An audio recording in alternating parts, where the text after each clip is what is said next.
Capítulo 3. Donde termina Buda comienza Krishna. 26 de septiembre de 1970 p.m. Pregunta 1. Interlocutor: a lo largo de todo el Gita, Krishna parece ser completamente egoísta. Pero esta mañana dijiste que fue debido a su ausencia de ego que Krishna le pidió a Arjuna que se rindiera a él, renunciando a todo lo demás. Pero Buda y Mahavira no les digas esto a sus discípulos.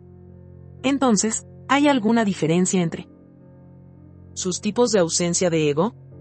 Si es así, ¿cuál es la diferencia básica entre ellos? Hay dos maneras de lograr la ausencia de ego. Una forma es a través de la negación. Uno sigue negando su ego, negándose a sí mismo, eliminándose gradualmente hasta que llega un momento en que ya no queda nada por eliminar. Pero el estado de ausencia de ego alcanzado de esta manera es negativo, porque en el fondo uno todavía se queda con una forma muy sutil de ego que dice: he hecho un trabajo rápido con mi ego. El otro es el camino de la expansión. El buscador continúa expandiéndose a sí mismo, a su ser, tanto que toda la existencia está incluida en él. La ausencia de ego que llega a través de este camino es total, tan total que no queda nada fuera de él, ni siquiera tanto, que pueda decir: ahora estoy sin ego. Un buscador que sigue la técnica de la negación llega al alma, al Atman, lo que significa que el último vestigio de su ego permanece en la forma de yo soy. Todo su ego ha desaparecido, pero el yo puro permanece. Un buscador así nunca alcanzará a Dios, al Supremo. Y el buscador que sigue el camino de la expansión, que se expande a sí mismo hasta el punto de abarcar el todo, conoce a Dios de inmediato. No tiene que conocer el alma. La vida de Krishna es positiva, no es negativa. No niega nada de lo que hay en la vida, ni siquiera el ego. Te dice que engrandezcas tanto tu ego que el todo esté incluido en su abrazo. Y cuando nada permanece fuera de ti como tú, entonces no hay manera de decir yo soy. Puedo llamarme a mí mismo yo solo mientras haya un tú separado de mí. En el momento en que tú desaparece, yo también deja de ser real. De modo que el yo sin ego tiene que ser vasto, infinitamente inmenso.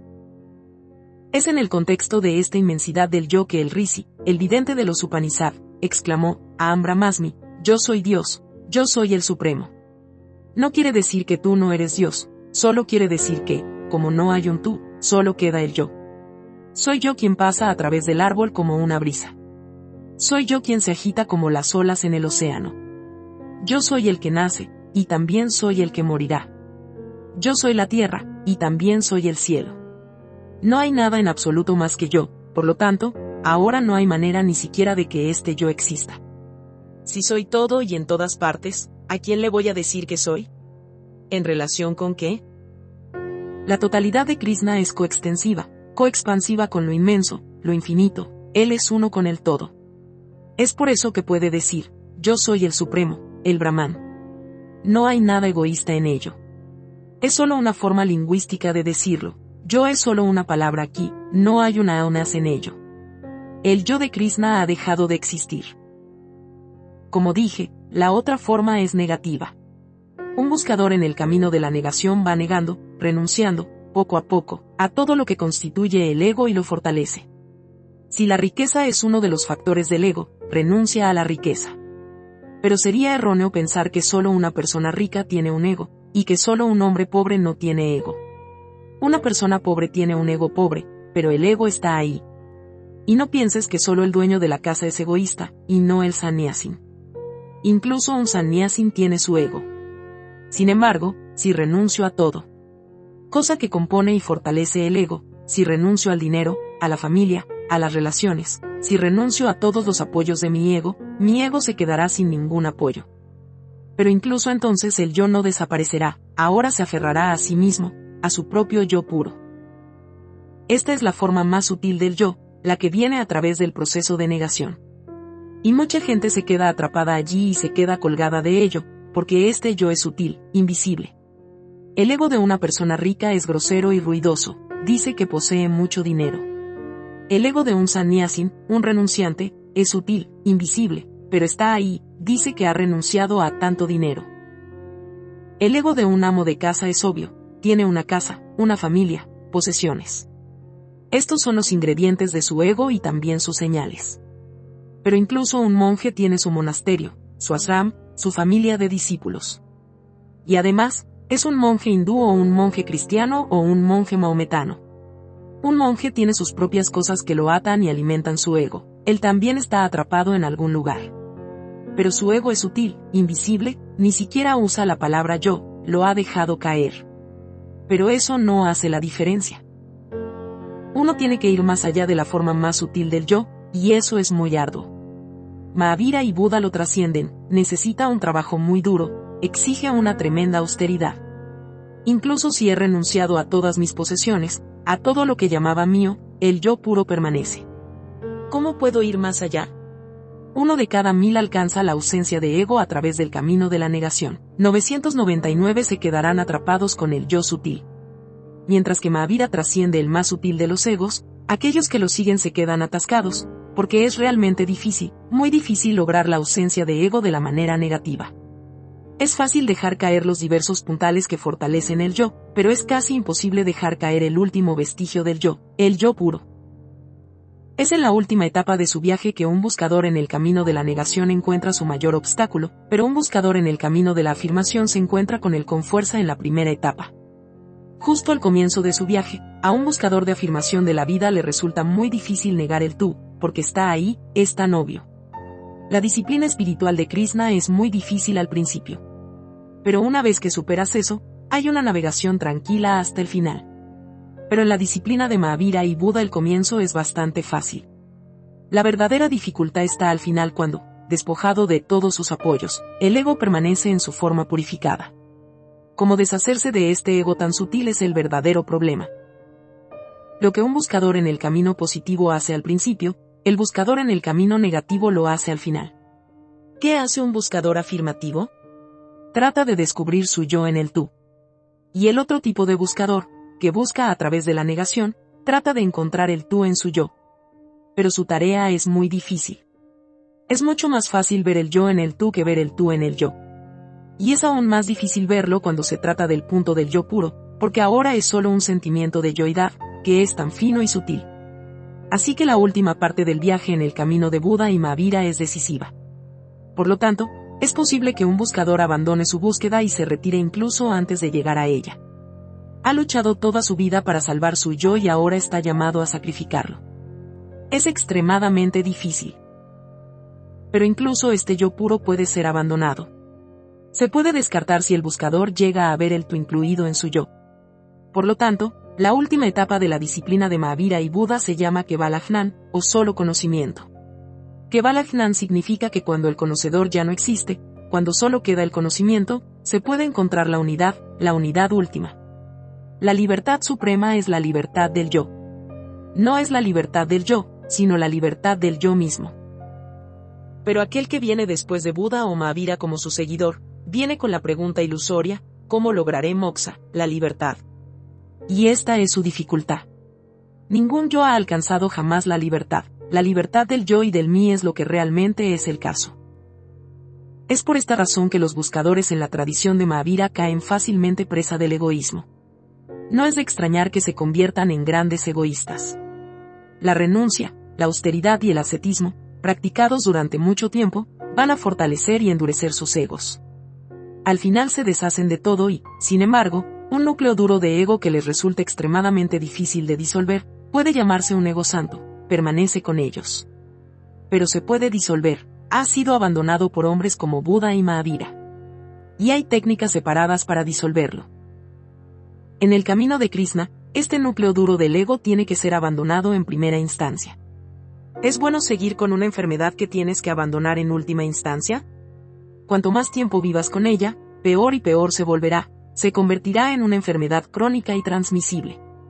Por lo tanto, donde el Kevalajnán de Mahavira o solo conocimiento viene en último lugar, el Saksi de Krishna o presenciar viene primero. Desde el principio tengo que conocer esta verdad, que no estoy separado del todo. Pero si no estoy separado, la cuestión de la renuncia pierde sentido. ¿A qué hay que renunciar si yo soy todo? Yo soy aquello a lo que se renuncia. ¿Quién renunciará a quién?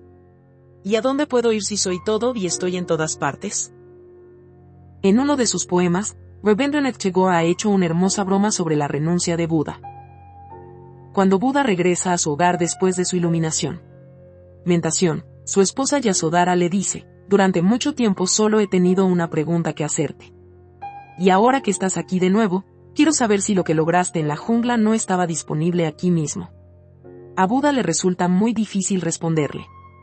Si él dice que estaba disponible en su casa, y es cierto, lo que está disponible en la inmensidad de un bosque también puede estar disponible en la casa de uno, Yasodhara le recordará que ella se lo había dicho. Y Yasodhara realmente lo había dicho.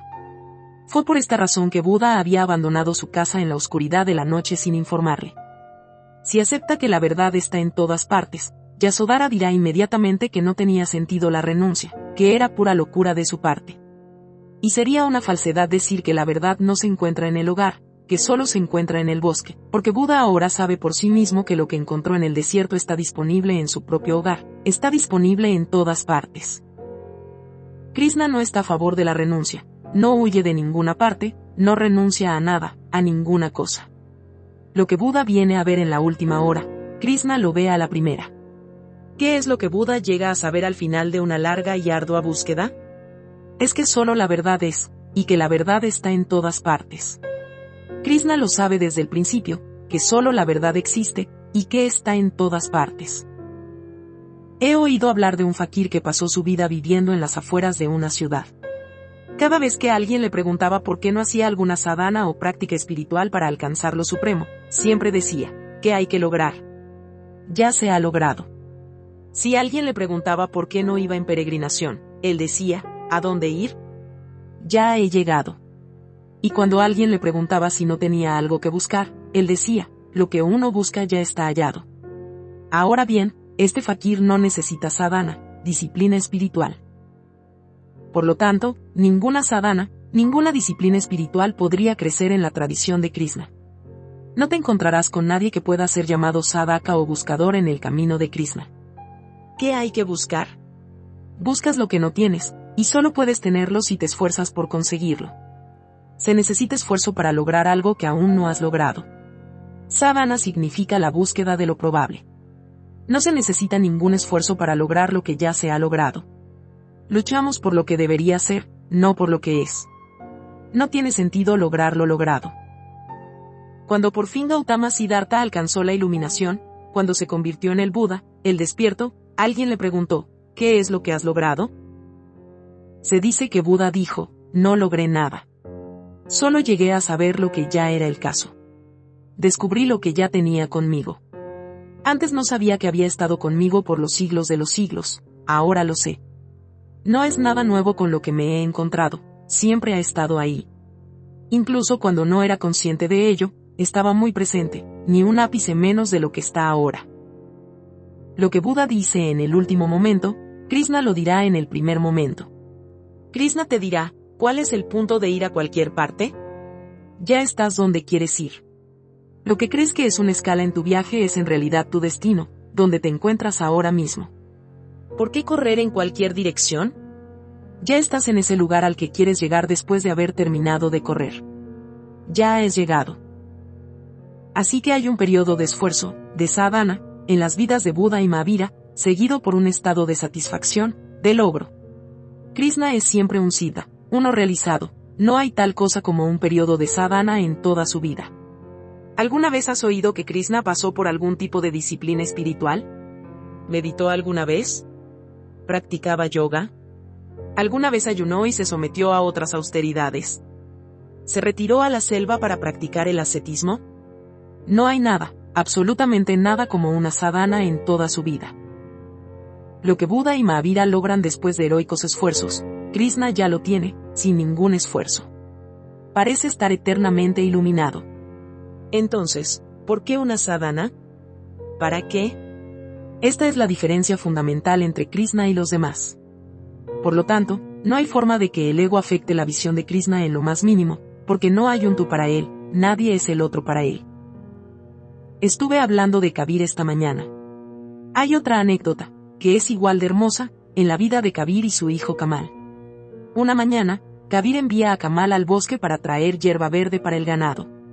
Kamal va al bosque con una hoz en las manos.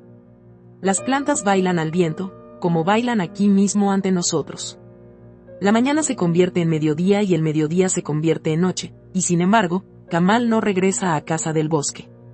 Kabir está preocupado, porque se esperaba que regresara a casa para su comida del mediodía.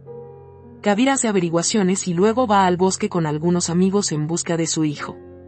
Al llegar al bosque, encuentra a Kamal de pie en la espesura de la hierba lo suficientemente alto como para llegar a sus hombros.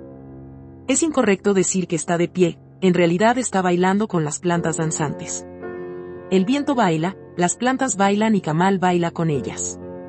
Sus ojos están cerrados y está completamente absorto en la danza. Kabir descubre que no ha cortado ni una sola brizna de hierba para el ganado. Así que suavemente pone sus manos sobre sus hombros y pregunta, ¿qué has estado haciendo, hijo mío? Kamal abre los ojos y mira a su alrededor. Le dice a su padre, hiciste bien en recordármelo, y luego toma su hoz con la vista puesta en la tarea que se le ha asignado. Pero descubre que ya está oscuro y no es posible cortar el césped. La gente que estaba con Kabir le preguntó, ¿pero qué has estado haciendo durante el resto del día?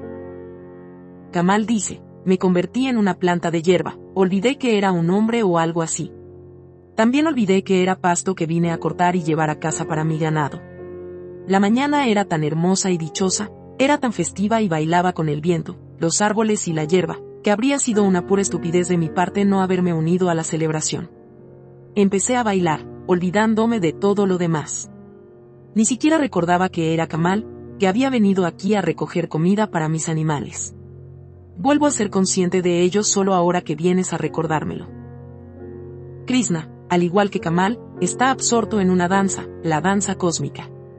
El hijo de Kabir baila con algunas plantas en un pequeño bosque, pero Krishna baila con todo el universo, baila con sus estrellas, con sus hombres y mujeres, con sus árboles y flores e incluso con sus cardos. Y él es tan uno con la danza cósmica que no hay manera de que el yo y el tú existan en ese espacio.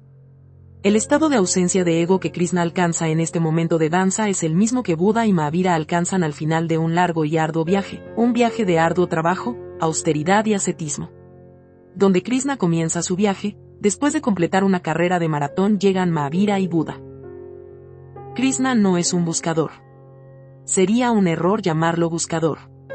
Es un siddha, un adepto, un consumado intérprete de todas las artes de la vida.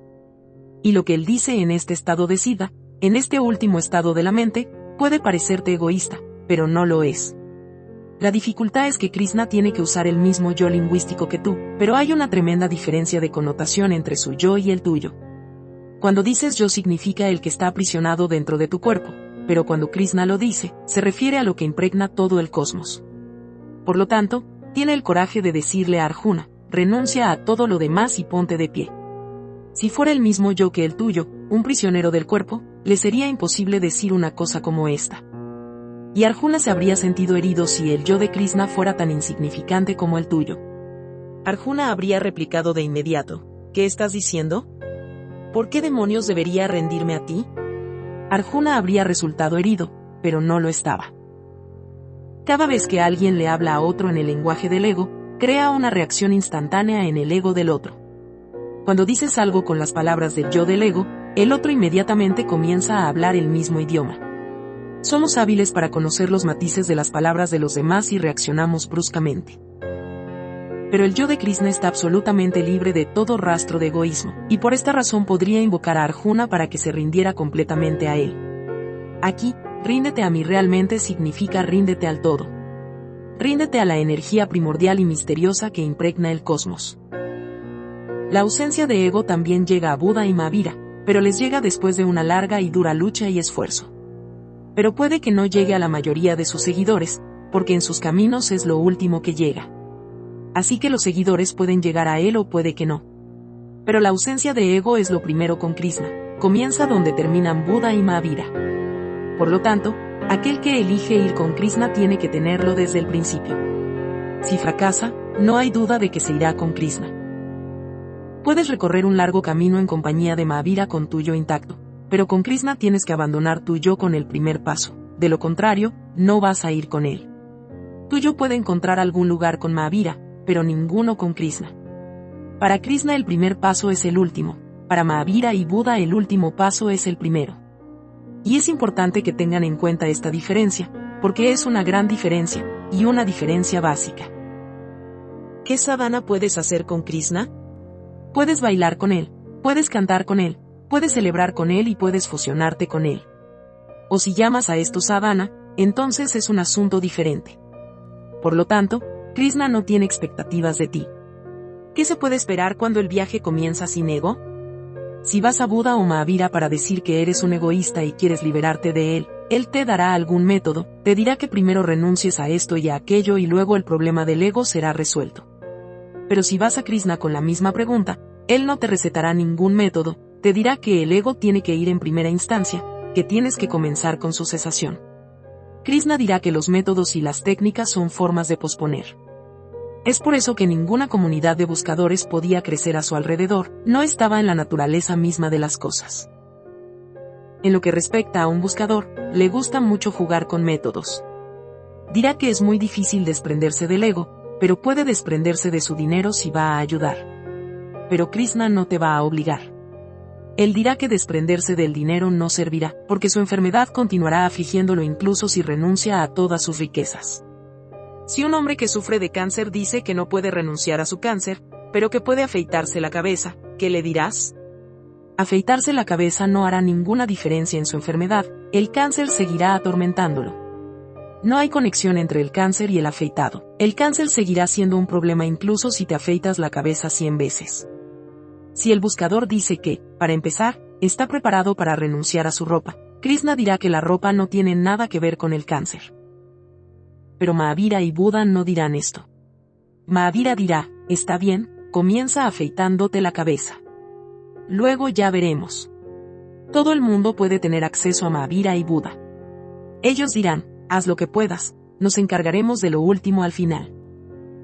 Krishna se ocupa de inmediato de la pregunta última, a él no le gustan las tonterías. Dice que si alguien está preparado para el asunto final, entonces solo él tendrá entrada en su casa. Es por esta razón que su casa permanece casi vacía. Entrar en su casa no es fácil. Y así, Krishna no pudo crear ningún orden de discípulos y seguidores. Mahavira tiene 50.000 discípulos, es simplemente natural. Con Krishna es casi imposible. ¿Dónde puedes encontrar a 50.000 personas sin ego justo al principio? Si lo decimos correctamente, Buda y Mahavira representan la iluminación gradual, el crecimiento gradual hacia la iluminación. Y entendemos el lenguaje del gradualismo. Podemos entender que una rupia puede convertirse en 2 rupias y 2 rupias en 3, y así sucesivamente. Pero que una persona pobre pueda hacerse rica de una vez es algo que no entendemos. Lo que Krishna representa es la iluminación súbita. Él dice, ¿por qué pasar por un proceso largo e innecesario? Eres pobre si tienes una rupia, y sigues siendo pobre aunque poseas 10 rupias, ahora te llamarás 10 rupiapo. Seguirás siendo pobre aunque poseas 1.000.000 de rupias, porque hay gente que posee miles de millones. Así que deshazte de la aritmética de este pobre hombre. Voy a hacerte rey de una vez. Lo que Krishna quiere decir es que no es cuestión de convertirse en rey, es solo una cuestión de recordar que eres un rey. Ya eres un rey, pero lo has olvidado. Por lo tanto, mientras que la sadhana es el camino de Mahavira y Buda, simplemente recordar es el camino de Krishna. Solo recuerda quién eres y el viaje se completará de un solo barrido. Solo recordar es suficiente, es la palabra clave de Krishna. Te voy a contar una historia. He oído que un rey expulsó a su hijo de su reino. Estaba enojado con su hijo, un hijo malcriado, por lo que en un momento de rabia lo echó. El hijo no tenía ninguna habilidad ni vocación. ¿Qué puede saber el hijo de un rey?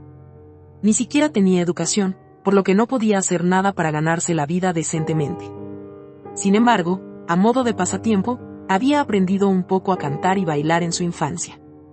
Así que se dedicó a cantar y bailar en las calles de un pueblo que pertenecía a un país vecino cálido y árido donde encontró refugio. Durante 10 años, el hijo del rey vivió la vida de un mendigo sin hogar, con ropas andrajosas y sucias. Así que se olvidó por completo de que alguna vez fue un príncipe.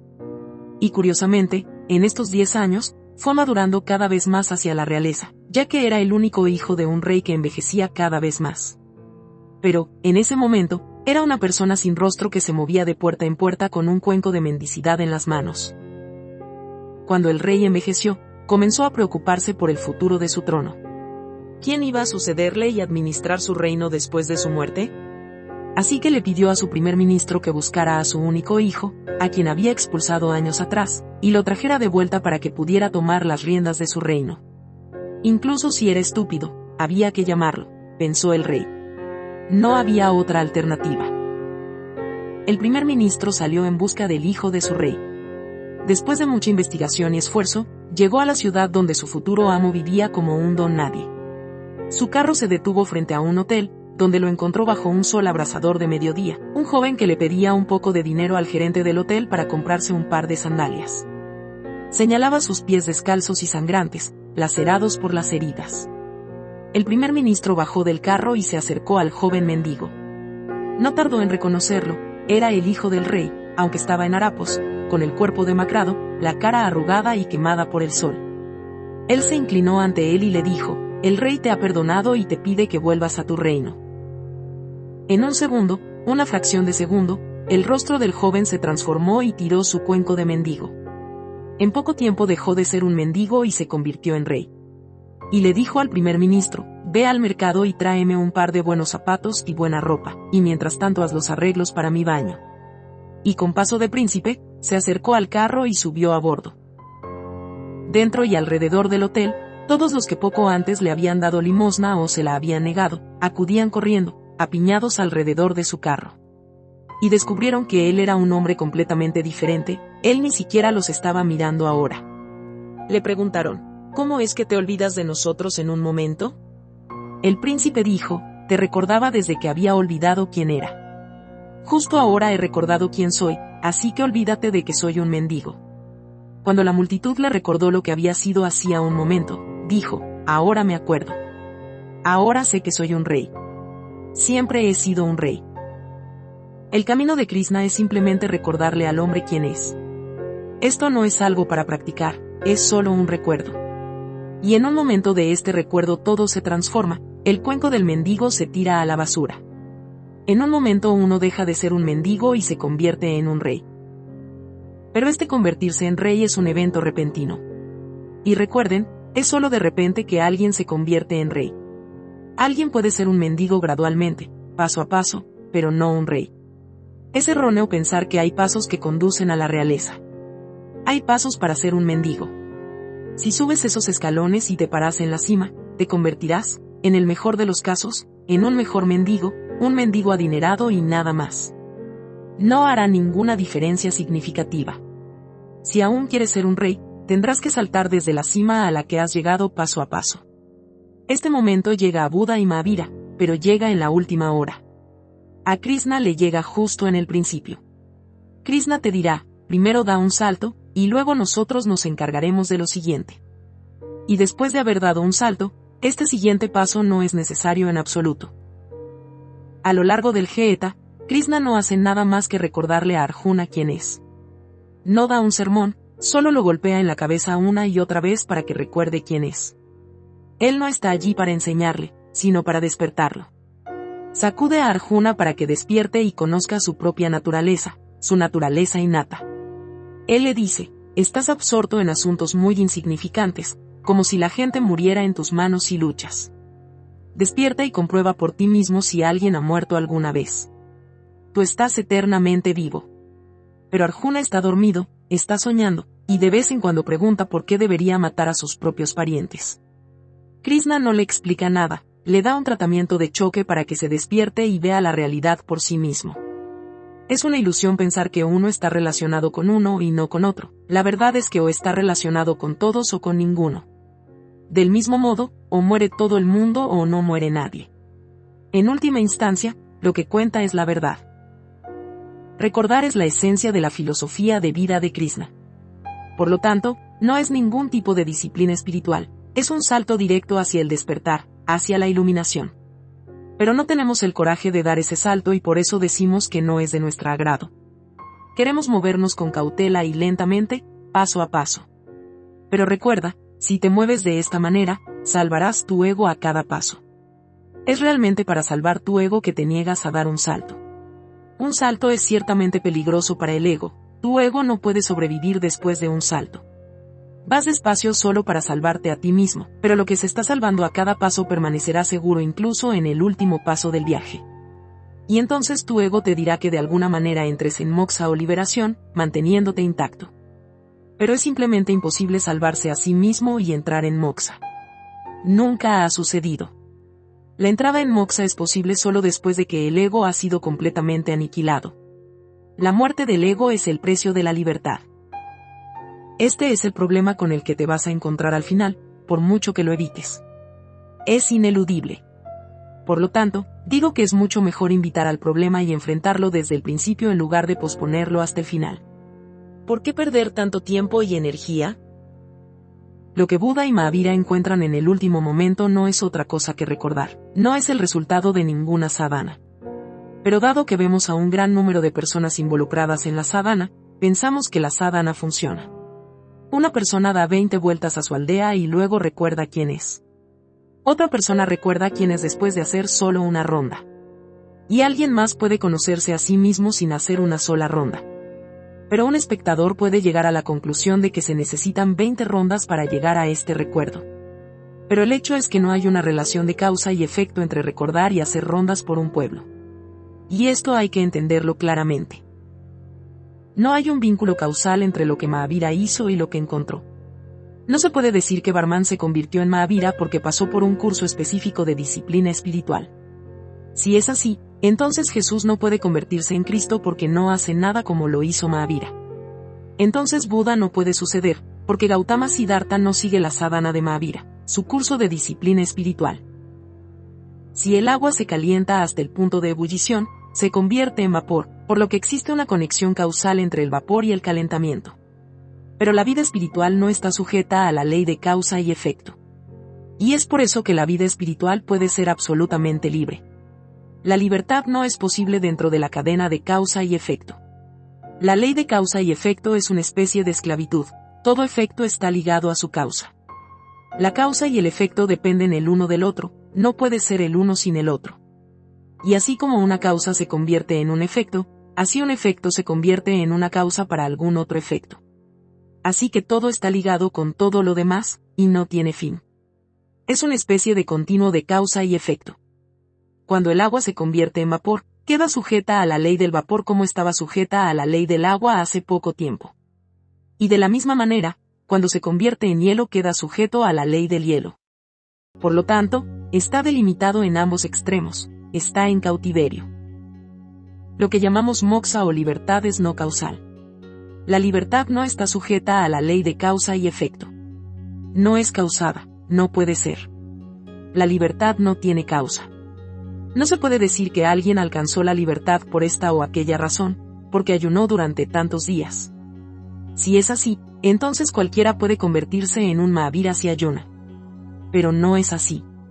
Todo tipo de agua, de pozo o del mar, calentada hasta el punto de ebullición, se convierte en vapor, pero no todas las personas se liberarán con el ayuno. Mahavira había ayunado y se había vuelto libre, pero eso no significa que su libertad fuera el resultado del ayuno. Mahavira vivía desnudo, por lo que todo cuerpo que va desnudo debe ser libre. Mucha gente pobre se va a quedar sin ropa, pero no va a ser libre. La libertad no tiene nada que ver con la desnudez. La verdad es que la libertad significa ir más allá de la cadena de causa y efecto. La trascendencia de la ley de causa y efecto es la libertad. En realidad, todo lo que está sujeto a la ley de causa y efecto se llama materia, y lo que va más allá de las fronteras de esta ley se conoce como Dios. Pero, ¿dónde está la frontera, el límite que vas a cruzar y traspasar? Estamos acostumbrados a conectar todo con la ley de causa y efecto. Estaba contando una historia hace un rato. Un aldeano sube a un tren por primera vez en su vida. Ha llegado a la edad de 75 años y sus vecinos han celebrado su aniversario y quieren hacerle un regalo de cumpleaños. Así que se les ocurrió una idea novedosa. Solo recientemente, su pueblo se ha conectado con el ferrocarril y los trenes han estado pasando por él.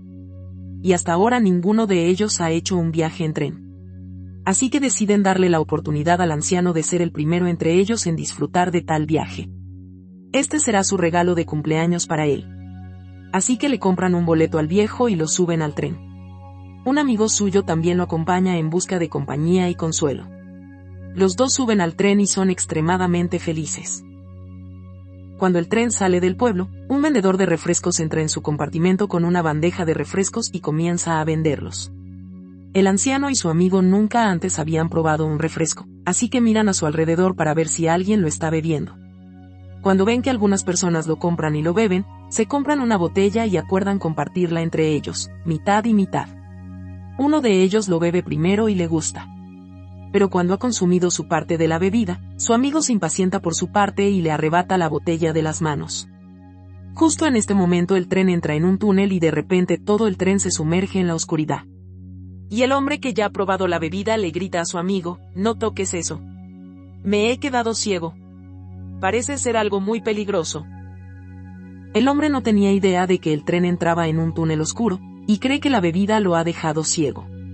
Se establece un nexo causal entre la bebida y la oscuridad, lo cual es absolutamente absurdo. Pero así es como pensamos y vemos la vida. Y esto nos lleva a todo tipo de ilusiones. La experiencia de la libertad está más allá del mundo de causa y efecto. Buda alcanzó el nirvana no por los esfuerzos que hizo para ello, sino a pesar de esos esfuerzos. Mahavira alcanzó el moksha no debido a la severa sadhana que se dice que siguió, sino a pesar de todo. Si alguien imita a Mahavira totalmente de la A a la Z, no va a lograr la liberación. Nada le sucederá incluso si, a través de una sadhana, hace todo tan perfectamente como lo hizo Mahavira. La libertad es una especie de explosión totalmente fuera de la cadena de causa y efecto. No hay absolutamente ninguna conexión entre los dos. Krishna dice que si solo lo entiendes por ti mismo, puedes ser libre aquí y ahora. Si uno lo merece o no lo merece, no es la cuestión. No es una cuestión de dignidad o de otra manera. Tampoco se trata de ninguna sadhana. Pero tenemos la costumbre de dar rodeos. Si tenemos que llegar a nuestras propias casas, hacemos un recorrido por todo el pueblo para hacerlo. Incluso si tenemos que volver a nosotros mismos, lo hacemos a través del otro. Se ha convertido en nuestro estilo de vida, no podemos prescindir de él. Además, cada uno tiene sus propios karmas que cumplir, y pasarán por ellos. Pero la dificultad es que no solo cumples con tu propia porción de karmas, sino que quieres hacer todo lo que otros han hecho. Y entonces estás en un lío. Tal vez alguien llegó a sí mismo de una manera particular, pero tú no eres esa persona, eres una persona completamente diferente. No puedes volver en ti mismo imitándolo. Cuando los Upanishads fueron traducidos a los idiomas occidentales por primera vez, la gente se sorprendió al ver que no prescribían ninguna sadhana, ninguna disciplina espiritual en forma de lo que se debe y lo que no se debe hacer. No establecieron ningún código moral. ¿Qué clase de escritura religiosa son? La Biblia ha establecido todo tan claramente, tiene sus 10 mandamientos, todos sus lo que se debe y no se debe hacer. Los Upanishads no se ocuparon del asunto de la moralidad. Es difícil entender que el código moral prescrito en la Biblia o en otros lugares no tenga nada que ver con la religión. Desafortunadamente, la moralidad se ha convertido en sinónimo de religión. Los Upanishads son verdaderamente libros de religión, no se ocupan de los problemas de la ética. El tema central de los Upanishads es recordar, y es recordar que la religión se trata de todo. Dicen que el hombre solo tiene que recordar lo que ha olvidado. Tiene que recordar quién es realmente, quién es ahora mismo. No tiene que hacer otra cosa que recordar lo que ha olvidado. En la visión de Krishna, el hombre no tiene que recuperar un tesoro perdido que una vez tuvo, todavía está con él, pero ha olvidado que lo tiene. Así que es solo cuestión de recordar lo que está oculto en el sótano de su conciencia. No es más que eso. Por lo tanto, Krishna te dice que vayas directamente a recordarlo. Y este recuerdo es repentino, no es un proceso gradual.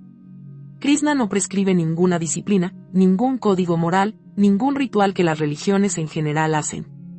Krishna te pide que despiertes y abras tus ojos y veas, y tu ego desaparecerá en un instante. El ego de Krishna deja de existir en el primer instante. Y quien vea con los ojos abiertos, verá desaparecer su ego en poco tiempo. Porque vivimos con los ojos cerrados, nuestros egos siguen y siguen. Abre tus ojos y no tendrás que decir que lo que le sucedió a Krishna no te sucedió a ti. Vives con los ojos cerrados, y esto es lo primero que ves. ¿Alguna vez has reflexionado, considerado tu vida? ¿Cómo llegaste al mundo? ¿Quién te creó? ¿Te creaste a ti mismo? Al menos esto es cierto. tú no te creaste a ti mismo. Puede que no estés seguro de quién te creó, pero esto es cierto, no te creaste a ti mismo. Esto es definitivo, tal como eres, no es obra tuya. Pero incluso en un asunto como este nos engañamos a nosotros mismos. Hay personas que afirman ser hechas a sí mismas. No le dan a Dios este problema, sino que se encargan de hacerse a sí mismos. Esto es estúpido.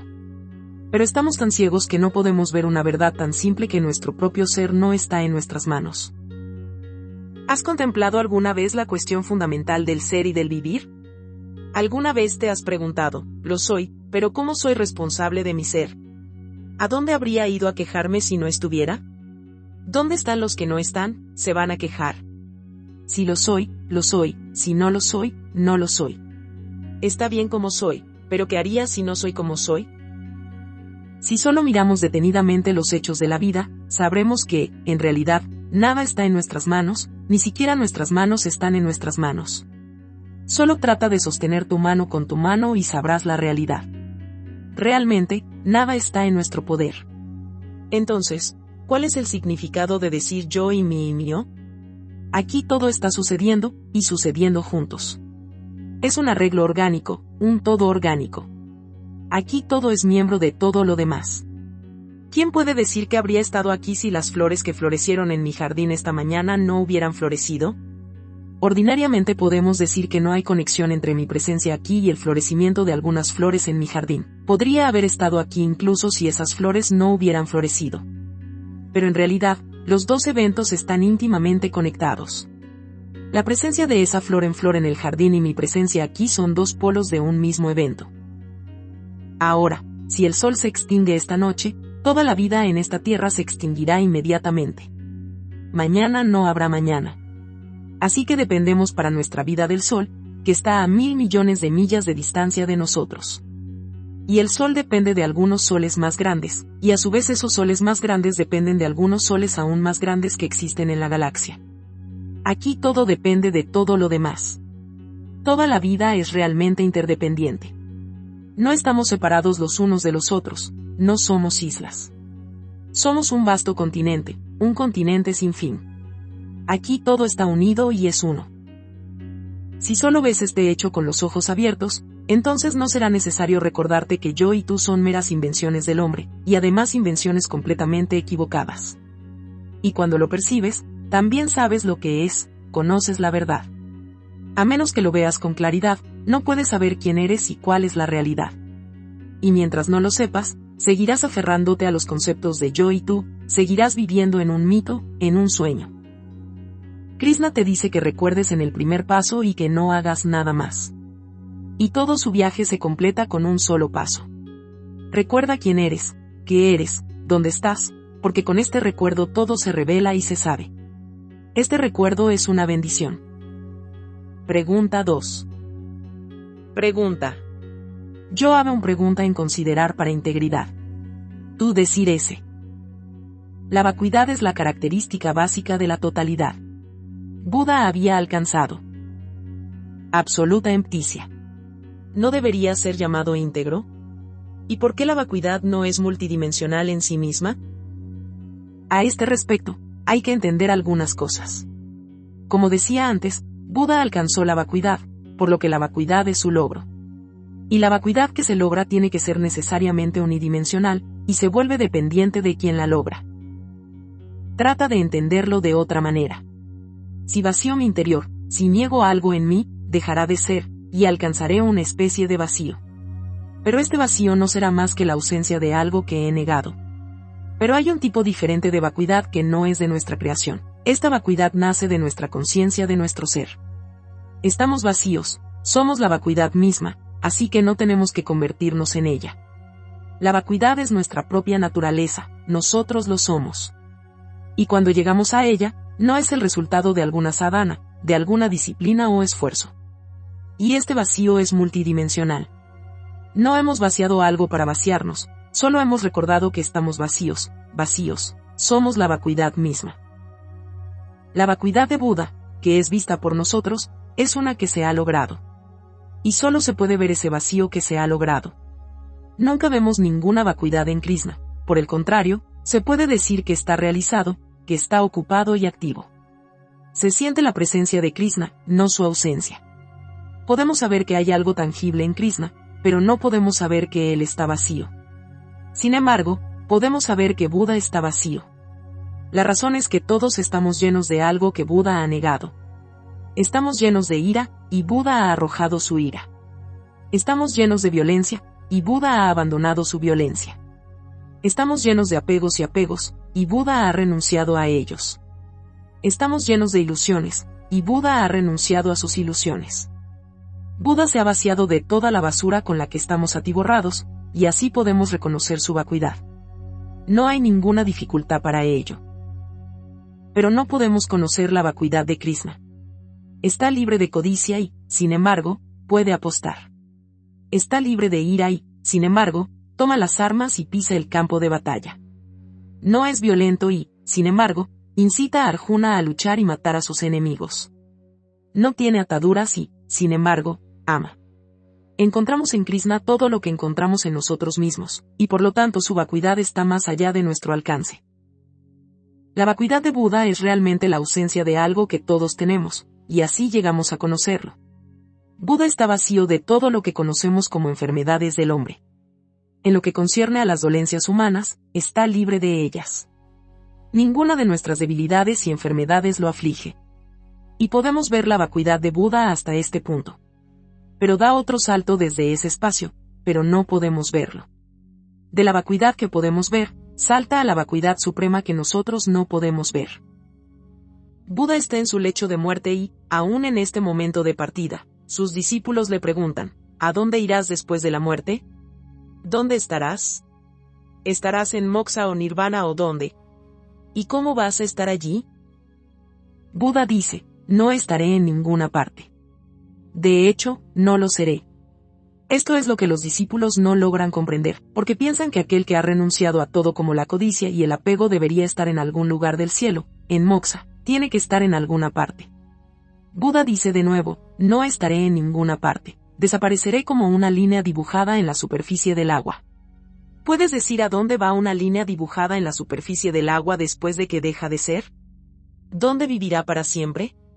No vive en ninguna parte, no está en ninguna parte, no lo es. De la misma manera que no estaré en ninguna parte, no estaré. Sus discípulos todavía no entienden lo que Buda quiere decir. Krishna vive toda su vida como una línea trazada en la superficie del agua, y por eso no encuentra un discípulo y está más allá del alcance de cualquiera. Buda y Mahavira, en sus últimos momentos, dan ese gran salto hacia adelante, de la vacuidad unidimensional a la vacuidad suprema, pero no podemos verlo, no podemos captarlo. Está más allá de la comprensión y más allá de las palabras. Nuestra dificultad con Krishna es mayor porque él vive en esa vacuidad suprema, vive esa vacuidad. No es que las líneas de Krishna sobre el agua tarden en desaparecer, él las dibuja a cada momento y a cada momento desaparecen. No solo dibuja esas líneas que viven y mueren en el momento, sino que también dibuja sus líneas contrarias en la misma agua. Hay líneas y líneas por todas partes, apareciendo y desapareciendo simultáneamente a la vez.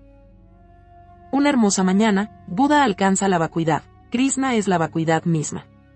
Debido a esto, la vacuidad de Krishna está más allá de la comprensión. El día en que Buda se vacía, la conciencia, el ser que yacía aprisionado dentro de él se vuelve libre, se vuelve uno con lo inmenso, lo infinito. Y el mismo día Buda también deja de ser, ahora no tiene nada que ver con Gautama Siddhartha, que una vez nació y murió bajo el árbol Bodhi.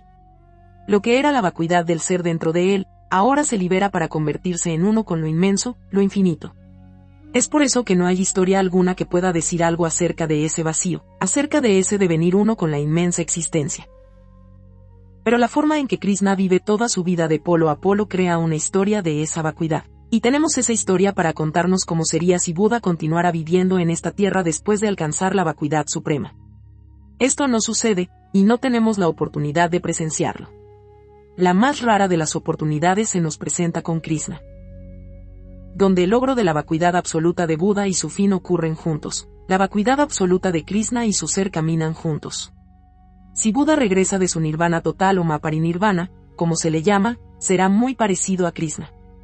Entonces no elegirá, no dirá que esto es malo y que eso es bueno. Entonces no elegirá esto y descartará aquello.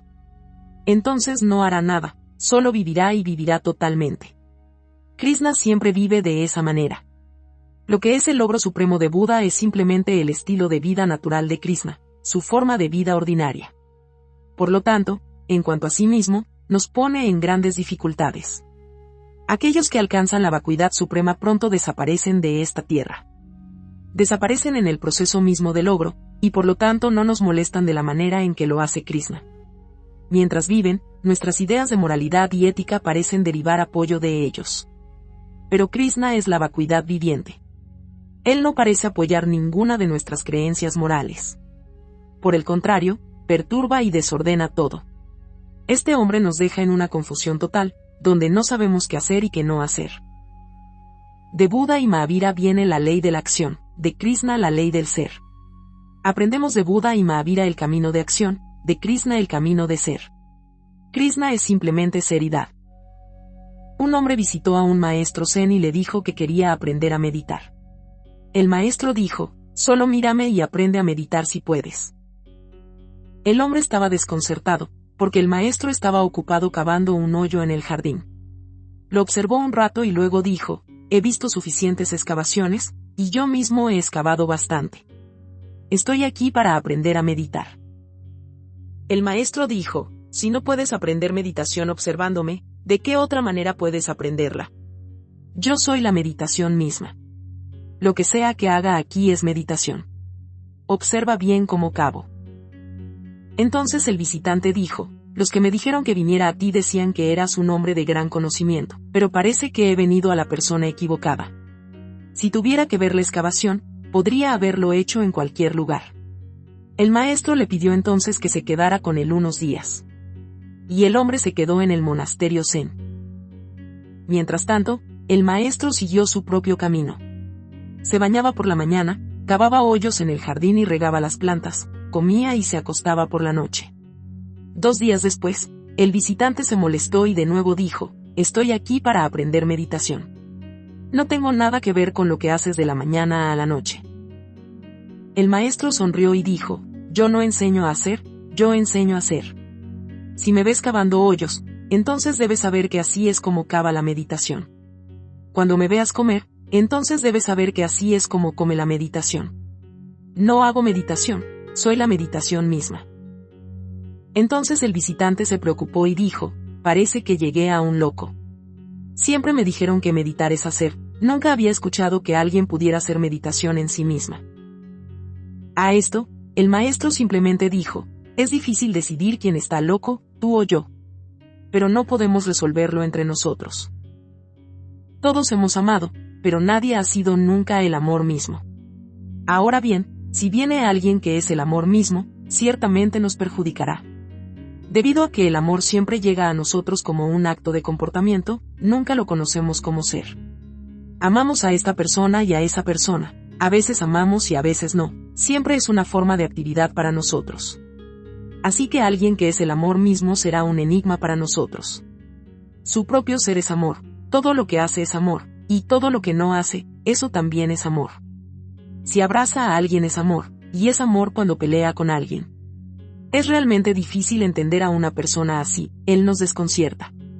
Si le decimos, mi buen hombre, ¿por qué no nos amas?, él dirá, ¿cómo puedo amar? Yo soy amor. El amor no es un acto para mí, es un acto para los que no son amor.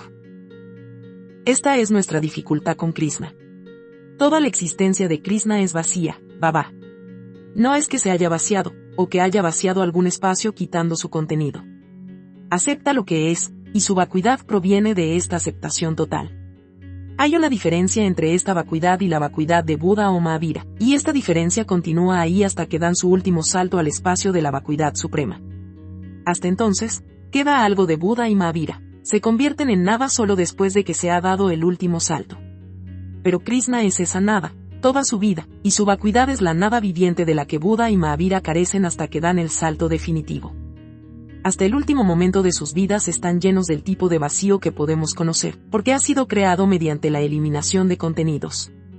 Cuando dan el último salto, alcanzan la vacuidad que es la vacuidad de Krishna, su nada. Es por esta razón que tanto Buda como Mahavira afirman que este vacío supremo es el punto de no retorno, que uno no puede volver de allí de nuevo. Pero Krishna le dice a Radha: hemos estado aquí y bailado juntos muchas veces en el pasado y vamos a estar aquí y bailar juntos muchas veces más en el futuro. Para Buda y Mahavira, el vacío que viene con la muerte es la muerte definitiva en la que uno se pierde para siempre jamás. No hay retorno de ese vacío, del más allá. Es el cese absoluto de la cadena de nacimientos y muertes, de llegadas y salidas. Pero Krishna puede decir que no le teme a la cadena de nacimientos y muertes, porque ya está vacío, no espera nada más en moksha o libertad última. Dice que donde quiera que esté, está en moksha, y no tiene ninguna dificultad en venir aquí una y otra vez. Krishna hace una declaración extraordinaria en el campo de batalla de Kurukshetra, una que ningún otro hombre de iluminación ha hecho jamás. Él le dice a Arjuna: continuaré viniendo siempre que el mundo esté en problemas. Seguiré viniendo cada vez que la religión decaiga y se desintegre. Buda y Mahavira no pueden decir esto. No hay ninguna declaración suya en el registro de que regresarán otra vez cuando la tierra esté acosada por la oscuridad y la enfermedad, por la irreligión y la blasfemia. Más bien, dirán: ¿cómo podemos volver otra vez? Ahora estamos liberados, hemos alcanzado el Mahanirvana. Pero Krishna dice: no te preocupes, puedo volver cuando esta tierra esté en peligro. Cuando Krishna dice que puede venir de nuevo, solo quiere decir que no tiene ninguna dificultad en ir y venir. A él no le importa. Su vacuidad es tan total que nada puede afectarla. Hay una diferencia entre vacuidad y vacuidad. Mahavira y Buda pueden tomar la vacuidad solo en el sentido de liberación, moksha, porque han anhelado y trabajado toda su vida por esta liberación. Así que cuando llegan a este vacío se sienten libres y relajados. Es el punto de no retorno para ellos, la cuestión de volver atrás no se plantea. Para ellos, volver significará volver al mismo viejo mundo de codicia e ira, de anhelo y apego, de odio y hostilidad, de tristeza y sufrimiento. ¿Por qué volver al mundo podrido de la lucha insensata, la guerra y la miseria? Por lo tanto, cuando llegan a la vacuidad, simplemente se disuelven en ella, simplemente desaparecen en el infinito. No hablarán de volver a la misma corrupción y horror que han dejado atrás.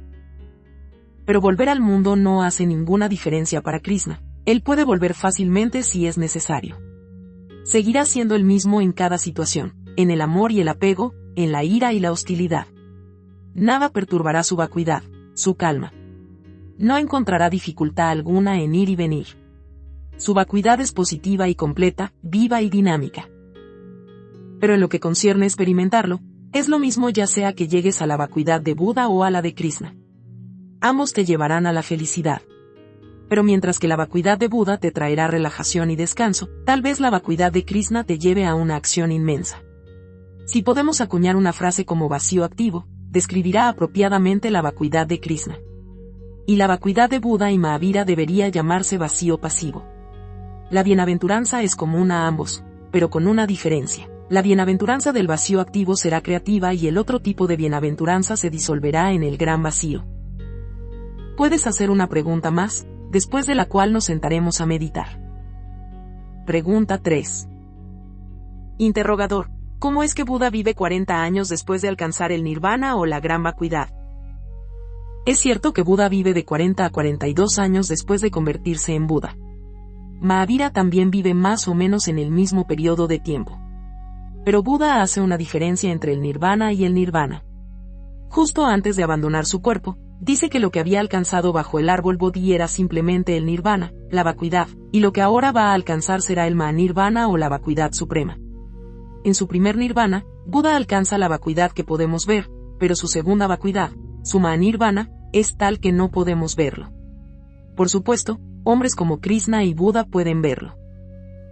Es cierto que Buda vive 40 años después de su primer nirvana, pero este no es un periodo de suprema vacuidad. Buda encuentra un poco de dificultad, un poco de obstrucción en vivir después del nirvana, y es uno de ser, todavía allí en su forma más sutil. Así que si Buda se mueve de ciudad en ciudad, lo hace por compasión y no por felicidad. Es su compasión la que lo lleva a la gente para decirles que ellos también pueden anhelar, esforzarse y alcanzar lo que él mismo ha logrado. Pero cuando Krishna va a la gente, lo hace por su bienaventuranza y no por compasión. La compasión no es su fuerte. La compasión es el tema dominante en la vida de Buda. Es por pura compasión que se mueve de un lugar a otro durante 40 años. Pero espera el momento en que este movimiento llegue a su fin y se libere de todo. Es por eso que dice que hay dos tipos de nirvana, uno que viene con el samadhi y el otro con la muerte del cuerpo. Con el nirvana la mente deja de ser, y con el mahanirvana el cuerpo también deja de ser. A esto lo llama el nirvana soberano, lo que trae consigo la vacuidad suprema. No es así con Krishna. Con él, el nirvana y el mahanirvana van de la mano.